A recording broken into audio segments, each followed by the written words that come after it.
All right, I am so excited, Elizabeth, to have you effectively back on the Leaders Who Care series, but this time it's a solo performance rather than the panel performance. So, welcome back. Thank you. It's nice to be here. Well, it's great to have you, and I would love for you to introduce yourself initially. We'll get into the business and the prompt and all the stuff after, Huh. but about you, where you're from originally, where you are now, maybe family, maybe even something you've never told anybody ever, and you want to reveal it to the world now. That's pretty cool too. Start with that. Sure. Well, I grew up in Kansas City and on the Kansas side, but my high school was literally on state line and we drive back and forth across. And my thing during my growing up years was ice skating. I was a competitive figure skater and it was a sport that just fit me perfectly. It was independent, it wasn't the team thing. It didn't have scheduled practices, but it was a place I could go out there and feel so powerful, going around fast, and then also creative. Kind of a metaphor for life. I love that being a hockey player and a forever ice skater. I am so happy you brought that to the table. You have kids or adult kids? I do. They're both in college now. Empty nester. Boys, girls? My son is a junior at University of Southern California in mechanical engineering and robotics. He's both gifted and dyslexic, and he learned at about age 10 that robotics was his superpower. He's been to the World Championships twice, and he's on this television show BattleBots, the one where they throw flame Ah, saws, Scorpios. And my daughter is the exact opposite. She is very extroverted. She's a freshman at Vanderbilt, and she doesn't know what she wants to major in, whatever her friends want to major in. She's a very social, outgoing, and my son's very much in his head and love them both, but couldn't be more different. that's cool. We don't always have to know right away what we want to do. And I don't, we shouldn't have to categorize, well, you need to or whatever. But that was he in first global competition? Yes, he's done first, he's done Vex, he's done. And your comment about not knowing what we want to do is some of the advice I give people as they're starting their careers. It's a big, especially this next generation, Mark, because knowledge, specialized knowledge, is going to be a commodity, right? The things you had to memorize to be a fill in the blank is all online, right? And so Right. the skill set is more about influencing and negotiating and being inspiring and thinking creatively, and that can be applied across any industry. 100%. And we'll talk a little bit about it, I think, later also. And it's going to change so dramatically with AI and what people can do. And I even believe, bigger topic even about how people might not even have to work a full week, but they can work half a week and then half in the community and still get paid by companies. And I think there's a lot to be said for that. That's going to really change the world with AI. But we'll come to that. So we're talking about kids. So what were you like as a kid and a teenager? A big reader, reading stories, painting, sports, ice skating. What were you like? Ice skating was my big thing. And like I was very outgoing and social, and I think that's one thing. Looking at my kids, seeing how different they are and the different personality types. My son would much rather be at home studying, learning something, and tinkering and so forth. And he even would kill me for saying this, but he said, all the kids at school are so boring, Mom. All I want to do is stand around kegs and look at short skirts. What a waste of time. I thought that was me. Well, not the short skirts, but wearing them. Right. Good point. Glad you clarified. But that's, you can tell them, look at the Gates and all these other, guys that came up and they didn't do too badly. So Yeah. that's interesting about skating though. I even heard when I was younger that skating is actually good for preventing osteoporosis in women. Mm. Well, I Which can imagine. And, it's a lot about speed and strength, going around fast, and I do laps and laps. First of all, really early in the morning, my coach used to pick me up at 5:30 in the morning and take me so that I could have the ice to myself. And then she'd take me on to school. And that alone time, it's very soulful and reflective and very introspective. And yet, obviously dancing is very creative. It's a form of dance to be ice skating. And then there's the technical figure eights that nobody really is aware you have to do. That's very, very technical and requires a lot of attention and focus. So it's a pretty well-rounded sport, actually. I thought I was good at it. I competed I have my little tiny trophies, but it wasn't a skill that was going to carry me through life. So Well, pivoted to other things. it's an amazing skill, though. I mean, I had early morning hockey practices, so we used to see the figure skaters in the morning, and the figure skaters were better skaters than the hockey players. We shot better, but they were better skaters. In short skirts, just saying. Yeah, well, we weren't complaining about that early in the morning either when we came out to practice. So, well, let's look a little more at your journey. You earned your bachelor's international relations and economics at some school called Stanford, and then your MBA at another somewhat known school called Harvard. What intrigued you to take that path? Yeah. So coming out of Stanford, I was very intrigued with Microsoft. They were hiring non-technical people to design their products. It was right when Windows was coming out. And so it was doing away with the black screen with white text and bold on and bold off codes. And it was, colors, and what you see is what you get. And they realized that techies designed for techies and the general population can't understand it. And so I thought it was a brilliant move. And Microsoft had such a great energy about it. It was so very entrepreneurial and fast paced and innovative. And I was very attracted to that. So I was a product manager for Microsoft Word. And I was assigned the Word Excel value pack for students because it was the low man on the totem pole product that didn't sell very many units. And that became the precursor to Office. So technically, I was the founder of Office, but Like that.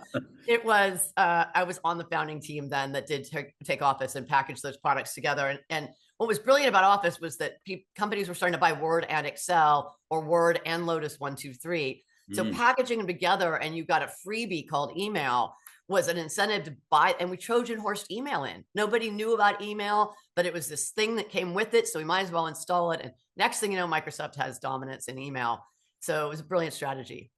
Yeah, that is amazing. You went from, the MBA and whatnot. Did you know you were going into product dev, or did that just happen and it was like intriguing to get into it? Or what was your thought? Well, with Microsoft, right out of college, I don't know that I had any grand vision. It was a fun company, and it had, it was really more the vibe of the campus and the vibe of the people. And I felt like it felt like I was home.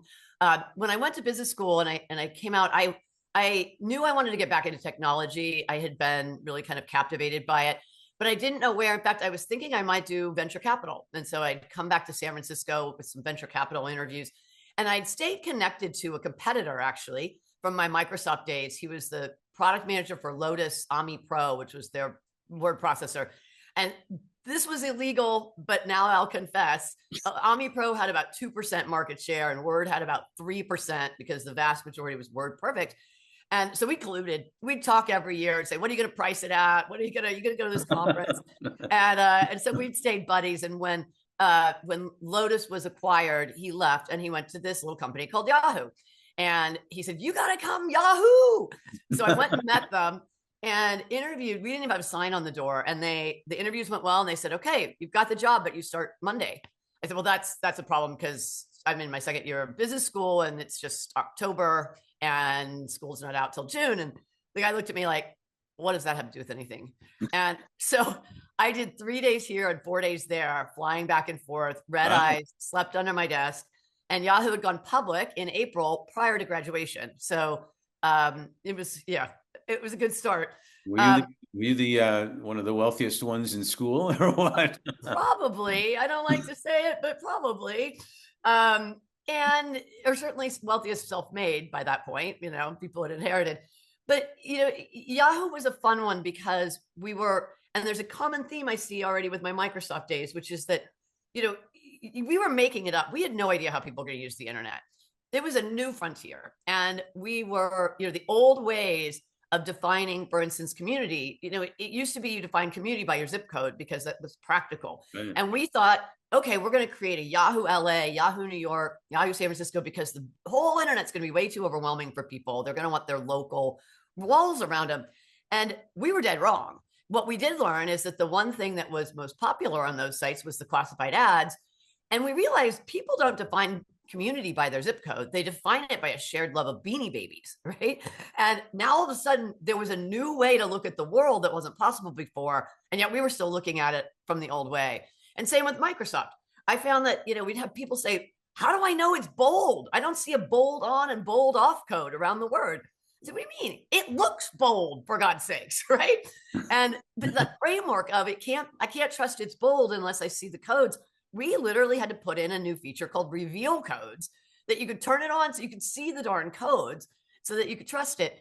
And that was, breaking old paradigms and quite frankly, not understanding why we were still clinging to the old ones and understanding that that's sort of part of human nature. And that's been a theme that I think has carried through, which is my ability to look at a situation and go, wait, but why are we doing it that way? Times have changed. And so Yahoo was a lot about that. I was one of the only women at first. Okay. And I was the crazy woman who said, wouldn't it be cool if you could shop online? The guys were like, no. What? Internet's for fun stuff like stock quotes and fort scores, pornography. And I said, shopping for shoes is a little bit like pornography for women. We actually enjoy looking. We don't need to buy them. We just enjoy looking, just like pornography, right? And I got it. That's disgusting. So I went out and bought HTML for Dummies and I wrote it anyway. I got so much trouble, but I wrote Yahoo Shopping because I knew that it was right. And of course, I turned out to be right. I'm just Well, gonna say. that's amazing. You said two things there that are fantastic. And by the way, do you know the guy by the name of Rob Ryan? No. Yeah, he's one of the guys. There's a movie about him that created the internet by a sunflower. Very interesting. Okay. We'll talk about it later, but it's amazing. Visionaries are amazing to me. You can see the phone, for example, and you see a phone and you add to it, and you got a vision how to add to it. But if you've never seen a phone ever and created, that's real vision. And Mm. I can see the shopping being interesting because we all felt we had to see and touch stuff to go shopping. And I guess that was debunked big time. So you were way ahead there, and yeah, I love this, shopping is women's porn. That's an interesting way of Well, I think about it also, which maybe I'm not so much that I would call myself a visionary, but I know how to be practical about looking at barriers. So one of the barriers is, people are never going to trust putting their credit card online. Great, we're going to do a partnership with Visa, who's going to guarantee that your exposure is $50 if you've got a fraudulent charge. By the way, it was already that. It already says that in the fine print, but we advertised it everywhere, and all of a sudden people were willing to use their credit card online, right? Return policies. Now you get to touch it, right? So there are answers. Yeah, and I love it. Our firm was actually founded on the basis that leaders in organizations can do way better when they're doing good. And Mm, you guys were actually doing good, and I dare to say, maybe without even knowing it, creating community, creating an ability to shop online, things that actually have changed the world and made the world, there's always negatives, but basically made the world a lot better in a lot mm. of different ways. That's fascinating if you think about it. Well, thank you. And there were a lot of mistakes along the way too. My famous one is that I was responsible for our partnerships. And one of the partnerships we do every year was our search contract, because the search bar, of course, we just thought the search bar was a commodity. The real value of Yahoo was all of the, hand selected sites, which of course didn't turn out to be true. So every year we'd contract with a different search company, get whoever gave us the lowest price. And Ron Conway, who's an old friend of mine and a venture capitalist, angel investor, would always bring his companies in. And so he comes in one day with two guys and a business plan and some technology we could plink around with. And he said, it's search. And I kind of rolled my eyes and he goes, I know search can't stand on its own as its own business. It's a technology. So we'd be willing to sell it to you for $10 million. I laughed him out of the office. I said, $10 million for search? I thought we were friends. Of course, they go on and it becomes Google. So I saw him in the south of France a couple of years ago. And he said, honey, you got to meet Elizabeth. She's the reason we're rich. Well, what the hell? That's hilarious. That's hilarious. How did you land with CML Global Capital then in my home country, which in Calgary? I'm from Montreal. How did that happen? Well, when Yahoo started to get big, I loved Yahoo when it was fun.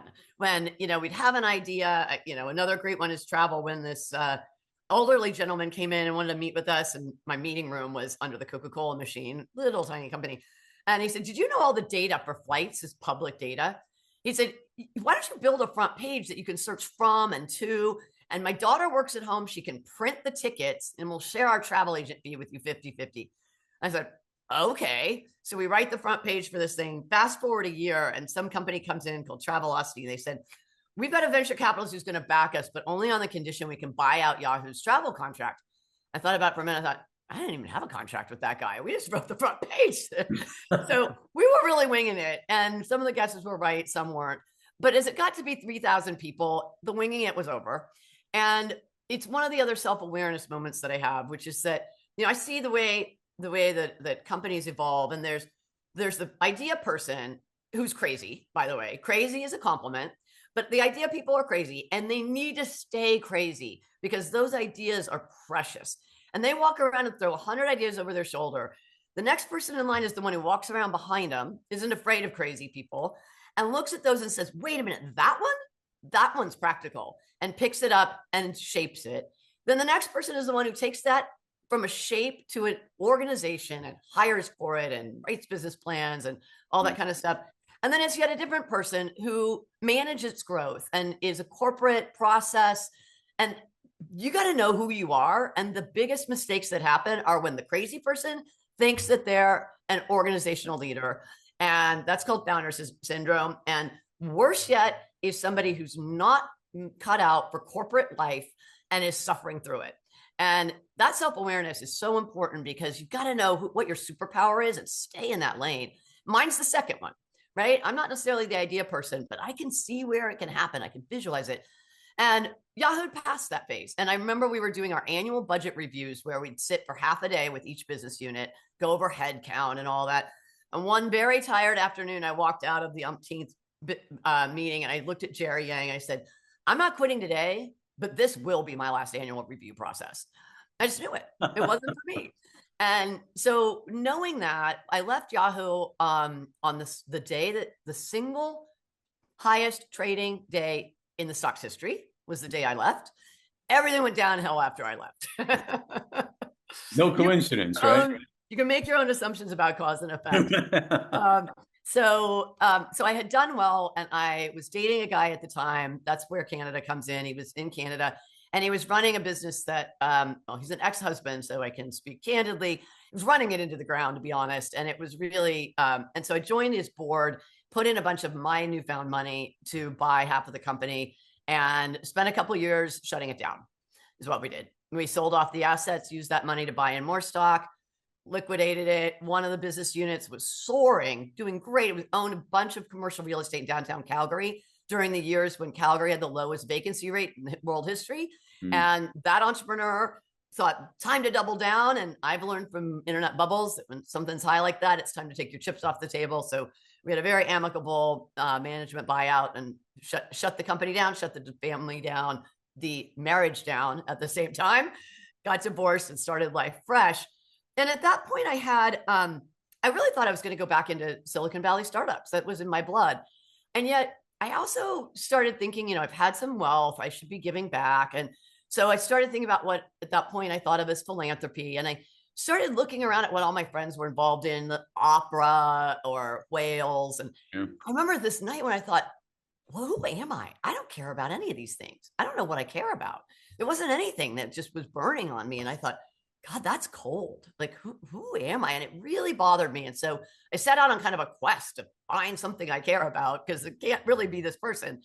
And it was all a side gig, but I started, asking around and attending conferences, and I stumbled onto the idea of microfinance, which is small loans to the world's poor so they could build their own businesses and get their own way out of poverty. Resonated for every Silicon Valley gene in my body. I know that the power of entrepreneurship, that is such potent stuff that you could sell for $1 million a drop if you could bottle it, right? And to spread that is just all about dignity. And so I decided I was going to give a grant and probably get lots of money to microfinance organizations as philanthropy. And I gave a grant to Grameen Bank, and one thing led to another. We attended a conference together, and Mohammed Yunus, the founder, invited me to potentially join their board. And so I attended a board meeting in upstate New York, and I'm looking at their documents, and I'm saying, wait a minute, you guys are profitable. Why are you a nonprofit? Or why aren't you at least taking investment capital? I could get you a $100 donation, but I could get you $100,000 if somebody was going to get their money back. And the more I studied it, I saw that there are truly economies of scale in this industry. The bigger you are, you can afford to charge a lower interest rate. So I spoke up at the meeting, and Mohammed Yunus yelled at me in front of the whole board. He said, it's unethical to make money while doing good. I hate that. Steve Rockefeller pulled me aside at the break. He said, don't worry so much about the ethics. It's just not possible. Well, that was a turning point in my life. I left that saying, God dang it, nobody tells me it's not possible. And so I went out and started the Dignity Fund for $8 million, friends and family, to prove a point. And I hired a woman who was a year under me in business school. Of course, at this point, if you're following along, I'm going through a divorce, which was a super nasty one. So I didn't have much time to spare. That was a full-time job. But this was something that felt really good. And so we lent money, not invested. So there would not be perverse incentives to charge the higher interest rate possible. I could look Mom and Eunice in the face and say that this is not about profit. And lent money to 12 organizations, and we got a 2.5% return over 7 years, which spanned 2008. So for most of our investors, it was the best performing asset in their portfolio. and yet, in addition to proving a point, the real goal of it was I put together an investment committee that included Deutsche Bank and Citibank and HSBC, and said, you guys should be doing this. Come watch and learn, right? Deutsche Bank shortly thereafter raised an $85 million fund that I was on the board of. Finca raised a fund. Citibank started a department. And when Dignity Fund was fully invested and people were asking me, are you going to do fund two? I said, oh my God, no. I'm going to stand out of the way and let the elephants run, right? This is not about me ending global poverty, but it's about mobilizing the system to do it. And that's kind of another theme. And I did get bitten by the idea. Once I've debated Muhammad Yunus on stage, it's kind of a life-changing moment, which I got to do a couple of times. I thought, all right, I'm in this. So I spent 18 years of my life preaching that if the world's problems are going to get solved, there's got to be a capitalist system element to it. You've got to harness the big money. Philanthropy can't scale.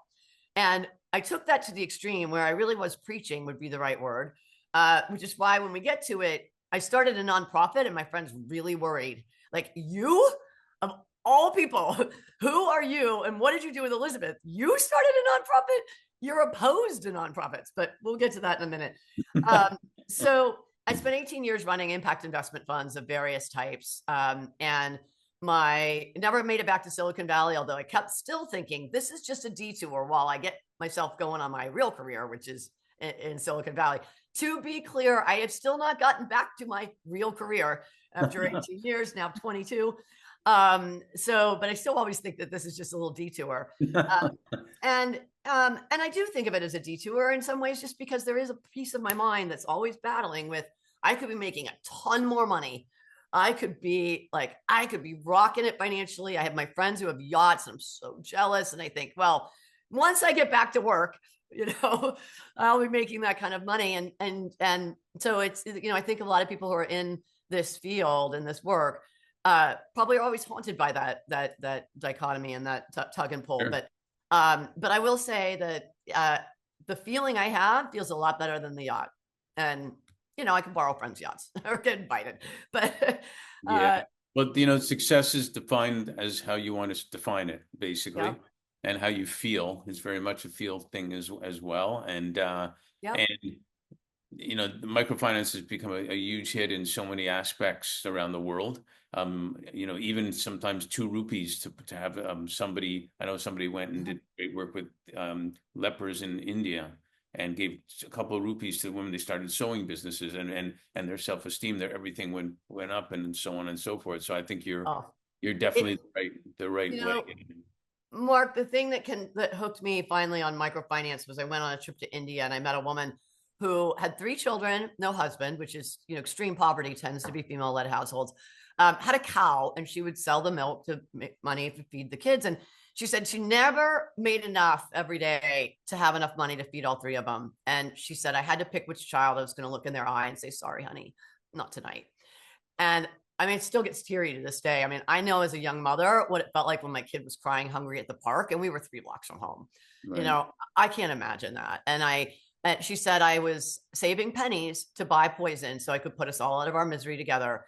And I told a neighbor about it, and she connected me to this bank that lent her $400 so she could buy a thermometer and pasteurize the milk into cheese. And by the time I met her, she had all of her kids on bicycles in school, biking after school, which right there, those 2 words, bicycle and school, means she was wealthy in that community, biking to the other villages selling cheese for $400, right? And that just, I mean, that one blew my mind. I knew I had to get involved. Yeah, and you're changing, and we'll get to it right down in a minute. You're changing everything. You're changing self-esteem, you're changing dignity, you're changing opportunity and imagination, and the kids see it too. And as someone said, how many Einsteins are there or whomever in all these people that are Yeah. not being uncovered? So um And there's Mark, the other aspect before you leave that thought that you left out is women, because microfinance tends to be primarily female, and because extreme poverty tends to be primarily female. right, And to be blunt, it also tends to be Muslim countries where those females are not allowed to work outside of the home and touch money. And right. so there's real desperation. And so some of the microfinance organizations that we participated with, actually most of them, had requirements like, for instance, any borrower, they have to vote in every election in which they're eligible. We won't tell you how to vote, but because these women have voting rights, and yet culturally they're not, it's frowned upon. But if you say I have to, then those women go out and vote. And you know what that's doing? That's getting women elected to positions. Yeah. That's changing the social fabric. And the other thing is that money is your money, and you put it in a savings account, and only you can access that. Your husband can't find it under the mattress and go drink it, right? And so the women's empowerment aspect to it is really phenomenal as well.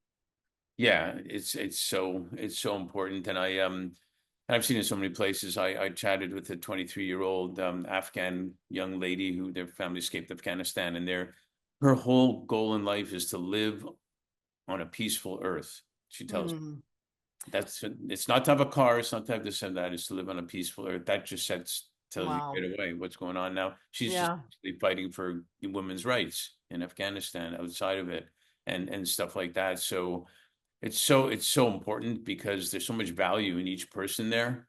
Um, Yes. that And bring to the table. I love that goal. And yet, kind of reflecting back, one of the other themes I've seen in my career is I like to take on puzzles that are solvable. Take on one piece of a very complex thing, but one thing that you can actually own and do. And the analogy really is like a jigsaw puzzle where you spend hours doing all this detailed work and you get it finished. You maybe take a picture and then you take it apart and put it back in the box. For me, I love that because I love the satisfaction of solving something and seeing it to completion.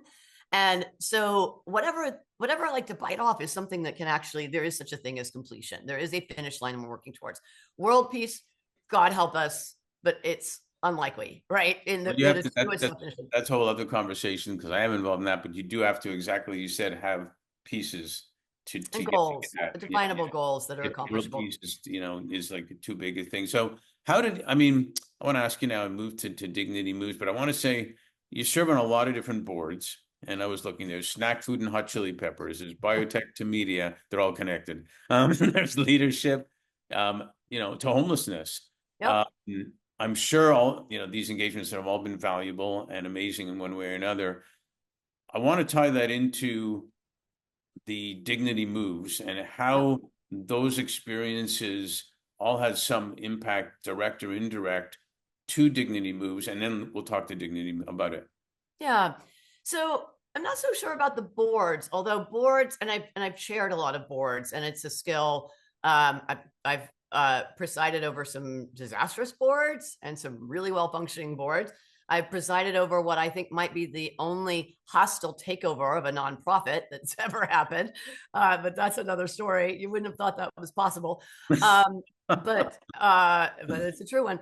But there is a common theme through this career journey, which is the not accepting the status quo for what it is and biting off an area that is either not been focused on, neglected, or just not understood. And so, with Dignity Moves, we were raising our third fund for a Latin America investment fund that has also a hot chili pepper company. The hot chili pepper company is in Peru, and it's a female CEO, which you rarely see. Nice. And they distribute little seedlings out to thousands of farmers in the area who grow super hots like Weary Weary or Scorpion or Carolina Reaper. And then the farmers are getting 2 or 3 times what they would otherwise get for their income. And yet and then they mash them and dry them and sell them to hot sauce companies and whatever. It's a fun company.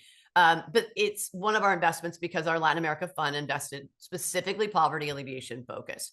And so extreme poverty tends to be rural and so forth. We also invested in a fair bit of low income housing, micro mortgages, but all with a global poverty focus. And my mother is very patriotic, would always nag me and say, why are you helping everybody else is poor? And it was a thought-provoking moment because I thought, their answer is we don't have extreme poverty in this hemisphere, right? By the UN's definition. And so if you really care about humanity, you don't care about national borders, you care about where the people are suffering the most.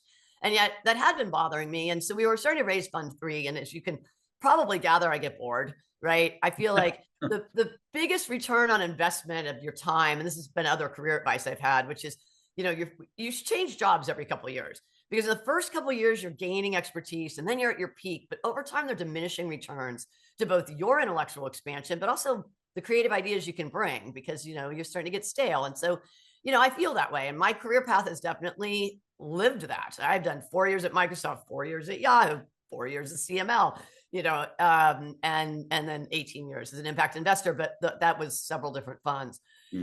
So I'm starting to get antsy to do something different. And I started deciding it was time to go finally look for that real job in Silicon Valley. And I'm an active member of Young Presidents Organization, YPO, and I've been on the international board. I've been chapter chair, and YPO does educational programs. And there was an educational program scheduled about homelessness scheduled for May 2020, obviously canceled because of the pandemic. Somebody had the bright idea, why don't we send out a blast to all of the attendees, the registered attendees, and form what's called it was basically a working group, a learning group called an action forum. Just learn about this problem while we're all stuck in this lockdown, which is going to be 2 weeks. We all discovered this thing called Zoom. And so we went into it really just kind of learning, but everybody, of course, type A, CEOs, young companies, everybody had their ideas. And one guy's like, why don't we take over a piece of land and we'll set up a bunch of houses and then we'll call the media and dare the city to move us. Does anybody have any other ideas? Oh yeah, let's buy cruise ships. Cruise ships are going to go out of business. Let's buy cruise ships. Okay, the port authorities have something to say about that. Anybody have any other ideas? And so we kind of kept brainstorming, and one of the guys had this do-it-yourself backyard ADU kit that was these panels that you can assemble. And he's like, well, we could use my little cabins.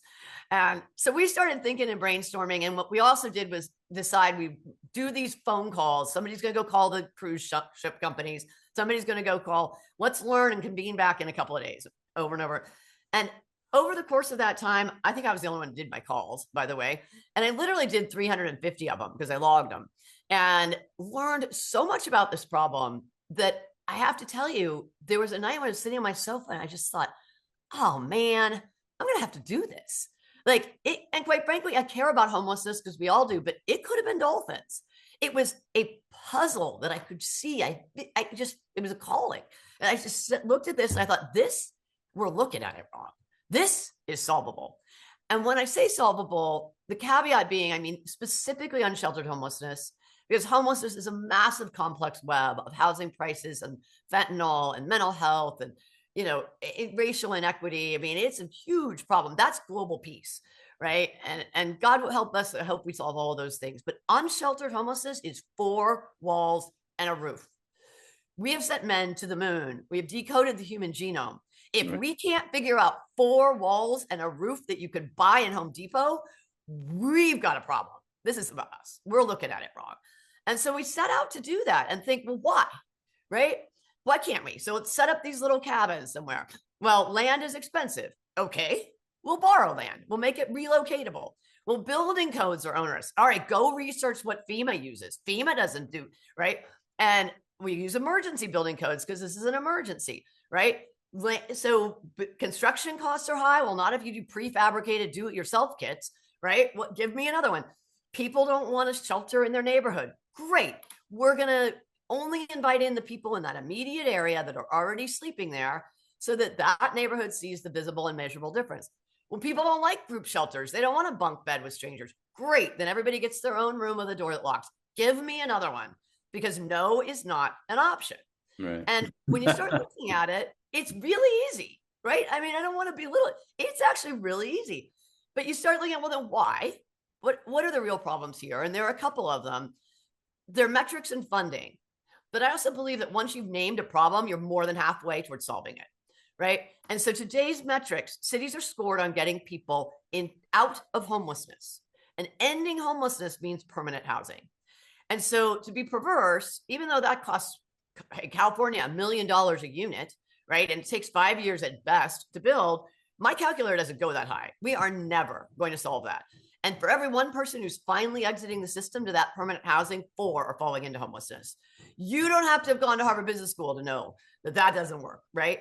And so you look at it, you say, well, why? And the reason is because a city would, if a city gets somebody out of the streets into interim housing, they're still homeless. The budget hasn't gone down. They'd rather get one person in a $1 million apartment than 50 into interim housing. Well, that's just the stroke of a pen to solve that one, right? Yeah. That's called metrics. And so then you look at the funding and you say, well, all of the funding is for permanent housing, all of the funding from HUD, right? The federal government funds homelessness solutions through the Section 8 voucher program, right? And you've got a voucher and you can go give it to a landlord. If cities want to get people indoors into interim, that's up to them. HUD doesn't fund that. Well, okay, that's the stroke of another pen. And we literally sat with the secretary of HUD and said, unsheltered homelessness could be ended with the stroke of the pen in your right hand, right? It is that simple. And then you look at but that's going to cost so much. And where's our housing? If you look at what it costs us today to let people linger on the streets, the only thing anybody realizes that if you add up 4 emergency room visits a year times $5,000, you're at $20,000 before you even get started. Encampment sweeps, wildfires, the environmental remediation, water. It's easily $100,000 per person per year. Yeah. The cost to get people indoors into interim housing, to build it and give them 24/7 care, case manager, is less than half of that. So people can't tell me it's too expensive either. The problem is you've got a wrong pocket problem because those savings are Department of Public Works and the hospitals, whereas the payment to get those savings would come out of one department, the housing department, and it's not what they're scored on.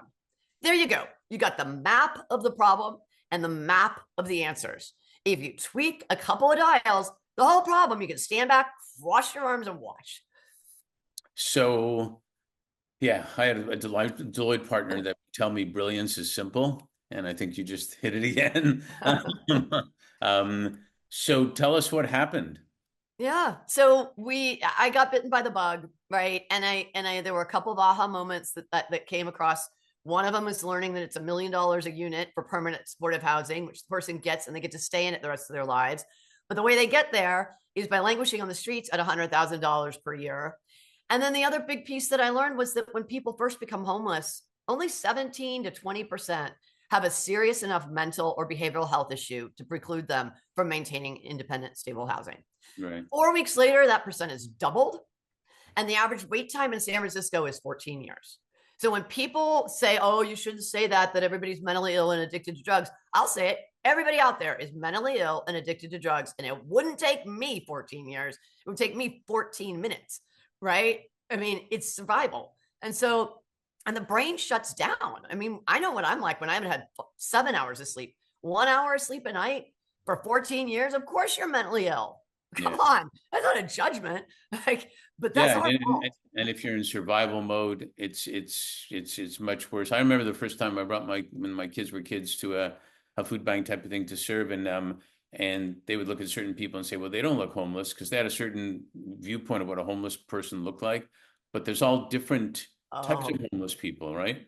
Oh, yes, sir. And the thing that's amazing is hearing some of these stories, like the woman who would sit outside of Starbucks cross-legged filing people's taxes. I was thought, I never met my accountant. I hope that's all right. Or the woman who was caring for an elderly 94-year-old lady, and she lived two hours away to be able to afford rent, had to be at work at 6 a.m. The woman fell down the stairs once and she said, it's irresponsible of me to be 2 hours away. I've got to live in the city. And so she was couch surfing with friends for a while and that ran out. I mean, she doesn't look like a homeless person, nor does the FedEx driver, nor does your kindergarten teacher, but they're all there. And quite frankly, if they aren't, they're one paycheck away. Or the mom that picks up the kid at school and says they're going home, but home is the car. Yep. And Did you know that 1 in 5 community college students in California have experienced homelessness or are experiencing homelessness? 1 in 5. And those kids are kids who are working hard to change their plot in life. Those are not slouches. Yeah, and that's a good point because we're missing again the value of people because their value can't come out because they're deteriorating, for lack of a better word. And so the cost, again, the cost benefit analysis doesn't make sense. You know, Yeah. and the opportunity cost doesn't make sense of losing those people. It's ludicrous. So I know. Yeah. So the answer, Mark, to what happened next was that I got off my high horse about investments and about the philosophy about capitalism, because I believe that philanthropy is there to de-risk new solutions.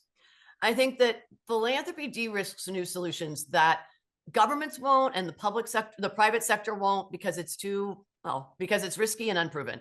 And when I learned how fiercely the powers that be were opposed to what we were talking about, I knew it had to be philanthropy that was going to prove the point. And so we were looking at this model. We were going to maybe just do, a community or so and kind of prove the point. And somebody heard one of my many 350 Zoom calls was with somebody who was at an organization called Tipping Point in San Francisco. And he called and he said, would you do what you're talking about? Why don't we help you do it in San Francisco?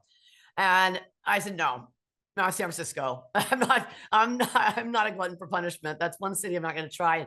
And he twisted my arm. And so I reached out to the Department of Homelessness. They wouldn't even take a meeting. Wouldn't take a meeting. I tried the mayor's office, couldn't get a meeting.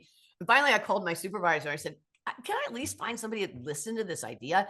So she set up a meeting for herself and sent me the Zoom link. I hacked into the homelessness department. And then right when we got on, and the woman was so stunned and said, how'd you get here? She gets a text from Catherine Stephanie saying, take the meeting. So this woman starts off grumpy with me, well, you're obviously well connected. So they said, absolutely not. Any money we spend on anything that's permanent, not permanent, is a waste of resources.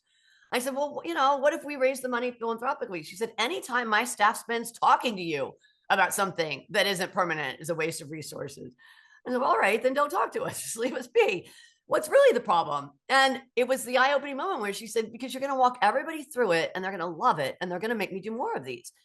I said, yeah. That's the problem. Guilty. But I can see it through her eyes now, that's her worst nightmare. Right? If she's scored on getting people out of homelessness into permanent housing, this is a distraction, right? And then financially, if you look at it, like we have another city who had a piece of land big enough for 100 rooms. We had funding from the state to build 100 rooms. And in our first meeting, they said, don't talk to me about 100 rooms. Please, God, only 30 rooms. That's all we're going to talk about. I said, what's the problem? It's because if we get those people in, we've only got 30 permanent units coming online in the next couple of years. I'm going to have to feed 70 people for indefinitely.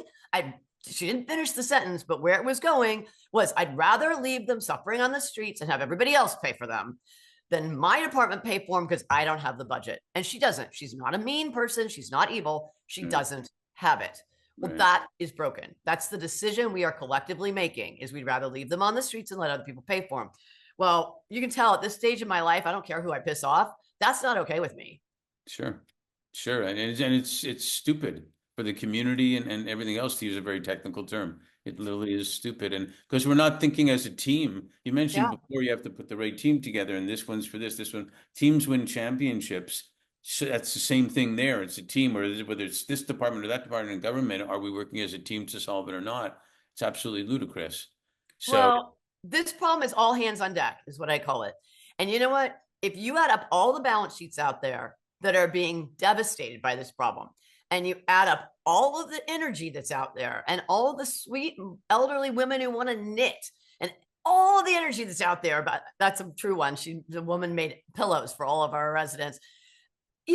We've got the resources to do this, but you've got to have the electrical engineer who, by the way, I'll give a plug for them, PAE, reached out to me and said, we're doing it pro bono.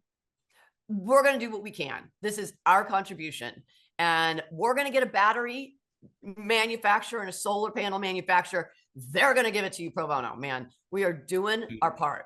Isn't this what you call DignityMoves? It is. It is. And we all want to help, and people are desperately looking for ways to help, and they just don't know how. Well, let's all come together. And that's not a, illusion. It's not kumbaya. We're going to come together. And if there's somebody listening to this who makes mattresses, I want to hear from you. And if there's somebody out there who, raise your hand, and together we can do this. And what's great about it is it goes back to, will even benefit economically from doing this wonderfully social impact at the same time. We're working on quantifying that, Mark. And so to answer your question, what happened next? We built San Francisco anyway. We had to kind of shove it down their throat. I will tell you now, they have seen the vision. San Francisco is doing these anywhere they can. In fact, if you go to their Twitter page for the Department of Homelessness, the banner ad is a picture of our site. They're so proud of what they did. And I love that. I love that. That's our goal. I don't want to try to solve this myself. I want to be open source playbook and inspire others to do it. But then the next thing that happened was Santa Barbara. And we found a site, Santa Barbara County, right next door to Morgan Stanley's private client services. If you want to talk about testing NIMBYism, that would be your case. And yet their clients, they're billionaires that just step over, sleeping bags to get to meet with their wealth advisor. And so again, we invited in only the people in the immediate area, and people were stunned. Like, what happened? There's nobody sleeping around here anymore. And so that became very popular. That site was very successful. And so one of the supervisors took me to lunch one day and said, I want one in my district. Will you do one up in North County? And the more we talked about it, I said, no, my life's not long enough to do this 30 rooms at a time. We're going to chip away at this. We're going to do the whole county at once. And the more we thought about it, it makes a lot of sense this was, of course, before the Supreme Court made its recent ruling, but the principle is still the same, which is you got to have enough beds for everybody before you start enforcing your laws, right? Your anti-camping laws. And so if you count how many beds you would need and you do them all at once, a lot of things happen. One is that you can do specialized sites. You can do one for job seekers that is not sharing a wall with the guy who's still active in his addiction, shooting up at 2 a.m. You can do one for families, one for domestic violence. So you can specialize, make those programs more effective, but they're also less expensive because they're specialized. You can also get specialized philanthropy, like the philanthropy that only wants to support domestic violence survivors. You can optimize or the veterans, for example. A lot of them can't be in the same place as others. Yep. And by the way, those specialized funding sources show up, but so does philanthropy. If you're talking as an elected official saying we are ending this, get on board, the philanthropy comes out of the woodwork. People are just disillusioned because they've contributed to a shelter, they didn't see it. She contributed to another shelter, don't see it. But if you just say 3 years from now, no one's going to be sleeping on the streets in Santa Barbara County, all of a sudden you get people's attention. And by the way, the next thing that happens is Ventura County calls, going, what's going on over there? What do you mean if somebody wants to sleep on the streets, they have to come across the county border? Well, that's the domino effect. Wouldn't it be great if one of those persons becomes the mayor of the city? Oh, that would be. There are mayors. In fact, we have a mayor who's just come to work for us. The mayor of Emeryville is, small towns with part-time, and she has lived experience and has, But, the all-in philosophy is what we're sort of trying to replicate now. So the fast forward, we've got sites now, despite metrics and despite funding obligation, hurdles. We've had the can-do attitude and gone and looked under every rock and found funding, encampment resolution programs, home key programs. There's lots of funding out there if you look hard enough. But city after city has been saying, I don't care about the metrics, I'm doing it anyway. And we've got sites in Alameda and Roanoke Park, Modesto, Watsonville, San Luis Obispo, Thousand Oaks, San Jose, all been down the coast coming along. We haven't been outside of California yet, but that's just a resources problem. And the problem we have, the good news about my organization is that we charge a developer's fee for each project, and those developer fees pro forma are going to be enough on a run rate basis to sustain our current organization. So we're break even and profitable. The problem is that's not the growth I need, right? I need to be investing up front, not trying to grow my national expansion off of Modesto's $400,000 developer fee, right? And so we need philanthropy to kickstart so that we can be going out nationally and all the rest. But then on a run rate basis, we're not going to be one of those nonprofits on a treadmill, which is, obviously kind of core to my thinking. Well, it's also exhausting and everything else to do that constantly. Well, hopefully some of them hear it, that listen to what we're doing right now, and there's others that I know that we can share this with too. It's incredible. It's brilliantly simple, as my partner in Deloitte used to say. And with all that, and congratulations also, by the way, it's for just keep going and going and going. Thank because you. People do deserve. Yeah, people, like I said before, each person does have value, and they are part of the community. And I'm sure you've heard of blue zones. People the biggest thing that fills people's hearts and souls is belonging, and they will do Mm, anything for that community or that team or whatever if they belong, and that's where we yep. got ahead. Last question, because at least in LA we say leave them wanting more, so we can do a sequel. So we may have to do a sequel, but with everything since the pandemic going on, um, and now we're already at the end of 2024. It feels like the pandemic was both yesterday and years ago, all at the same time. What are you most grateful for, and what are you most hopeful for? I am, first of all, most grateful for the opportunity to make such an impact. I really, it's not hyperbole to say that I really think we're going to end this humanitarian crisis of unsheltered homelessness. And it's very solvable. And I'm starting to see the tea leaves, and things are shifting, stars are aligning. It's the moment. And I'm so grateful to have the opportunity to be a part of that and to be part of catalyzing it. It just is it's a life reward for me. And then most hopeful is that same thing, which is that, shining a spotlight on things that are just little dials that need to tweak. And I don't want to understate it, because it's decades of deeply ingrained philosophies and programs. But I really do believe that the stars are aligning. The Supreme Court has lined things up for cities. It sounds harsh that you can enforce your laws. To me, that's optimistic, because it means cities will start to build shelters knowing that they can hold people accountable to use them. Mhm. And if they want to do it wrong and put people in jail, have at it. That won't last very long, because jails fill up and that's going to bankrupt the city. So I have a feeling that they'll get smart soon and not do the inhumane thing, and they can shoo them out of town. And then they're going to end up in our wild waterways and wildfires, and we'll see what that does to the city's budget.